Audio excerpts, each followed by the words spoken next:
कोई काया नहीं, ब्रह्मांड निकाया। अरे जिसकी कोई काया नहीं वही तो माया है। हम लोग भी तो संसार में देते रहे, व्याप रहे हो संसार महू, माया कटक प्रचंड, सेनापति कामादि भट्ट, दम्भ कपट पाखंड। ये सब उनके सेना है, माया के परिवार है। माया के परिवार क्या है? तो व्याप रहे हो संसार में, माया कटक प्रचंड। माया के सेना कितना है?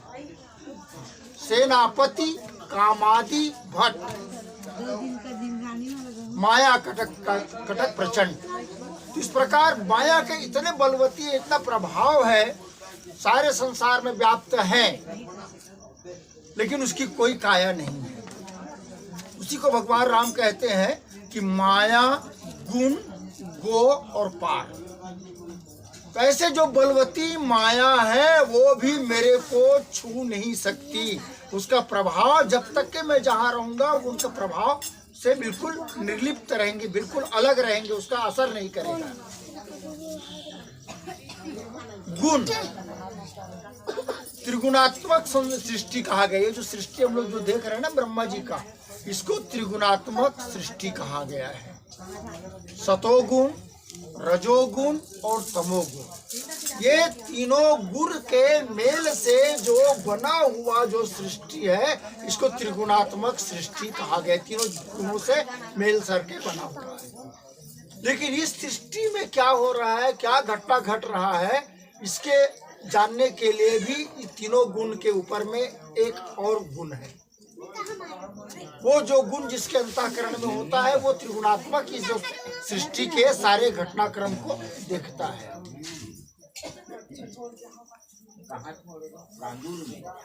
याद नहीं आ रहा मेरे को, जो तीनों प्रकार के जो घटना घट, शरीर का निर्माण कैसे होता है।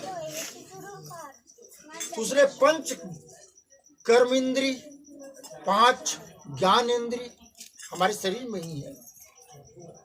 5 अंतःकरण, 5 अंतःकरण होता है, और 5 होता है आपका, 5 अंतःकरण हो गया, और 5 हो गया कोष, पंच कोष, आनंदमय कोष, ये कोष होकर, इसका विस्तार में नहीं जाएंगे, बहुत लंबा चौड़ा है। तो ये पंच कोष, पंच प्राण, प्राण अपन देते हैं ना, अपान आय स्वाहा, व्यान आय स्वाहा, उदान आय स्वाहा, समान आय स्वाहा, ऐसे अपन बोल करके जब भोग लगाते हैं तो भगवान को अर्पण होता है।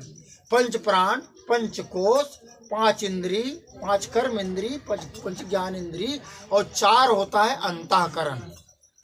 अहंकार शिव बुद्धियज मन शशि चित्त महान।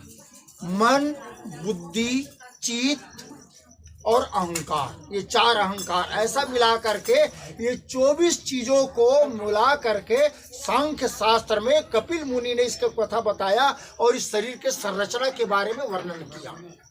और जो 25वां जो होता है वो नारायण का तत्व है, जिसको हम आत्मा कहते हैं। ये सारे चीजों का संरचना करने के बाद भी यदि आत्मा तत्व नहीं है तो ये 24 तत्व मिल करके जो सांख्य शास्त्र के दृष्टिकोण से जो बना हुआ जो शरीर है वो भी व्यर्थ है।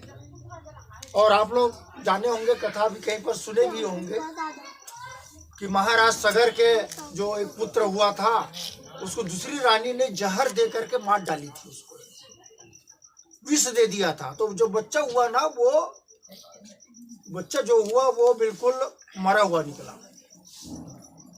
अंशुमान बोलते हैं उसका नाम, अंशुमान रखा, जिसको कपिल मुनि ने इस सांख्य शास्त्र के आधार पर उसको सारी चीजों को आवाहन करके उसको पुनः जीवित किए थे।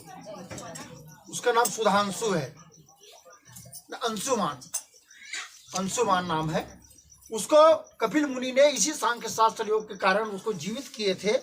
तो माया गुण गोपाल, इस प्रकार जो समस्त जो इंद्रियां हैं वो भी है जो मुझे छू भी नहीं सकता, उनके ऊपर मेरा प्रभाव नहीं पड़ेगा। ये कौन कह रहा है? भगवान राम है, जो माँ कौशल्या से कह रहे हैं कि हे माता, मैं अपने इच्छा के अनुसार से शरीर का धारण किया हूँ, अपने चयन किया हूँ। कोई ब्रह्मा जी ने मेरे शरीर का निर्माण नहीं किया है, न उनके द्वारा से मेरे सृष्टि हुआ है।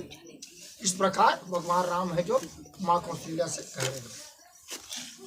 सुनी सी सुरुदन परमा प्रिय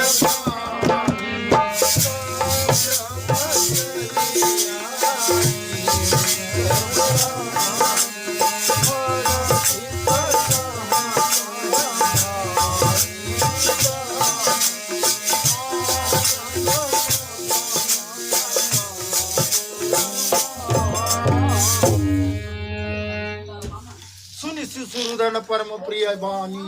इस प्रकार भगवान राम और माँ कौशल्या के वार्तालाप जब संपूर्ण हुआ तो भगवान राम जो माँ कौशल्या से कुछ आज्ञा हो तो मैं रोना चालू करूं। सब जैसे संसार के बच्चे हैं जो अब लीला चालू करते हैं, तो क्या बालक लीला मैं चालू करूं माँ, आपकी आदेश है। तो माँ कौशल्या कहती है हाँ बेटा, बाल तुम लीला तुम चालू कर दो। तो भगवान राम है जो जैसे साधारण से भौतिक बच्चे के भांति जोर जोर से रोने लगे।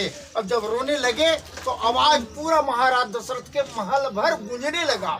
क्यों रोने वाला भी कौन है यार, वो तो देखो संसार के बच्चा थोड़ी है।